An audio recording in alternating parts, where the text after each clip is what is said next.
வணக்கம். கால்களில் உள்ள சுருக்கங்களை போக்க சருமத்தில் எப்போதும் ஈரப்பசையானது இருக்க வேண்டும்.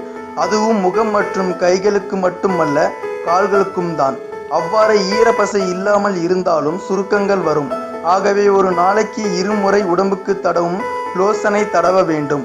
அதுவும் காலையில் குளித்த பின்பும் மற்றும் இரவில் படுக்கும் முன் தேய்த்து 15 மற்றும் 20 நிமிடங்கள் பிறகே ஆடைகளை அணிய வேண்டும். ஏனெனில் லோசனையானது சருமத்தில் நுழைய சிறிது நேரம் ஆகும். ஆகவே இவ்வாறு 1 மாதம் செய்து வந்தால் நாளடைவில் சுருக்கங்கள் போய்விடும். எனவே மேலும் விவரங்களை தெரிந்து கொள்ள சப்ஸ்கிரைப் செய்க. நன்றி.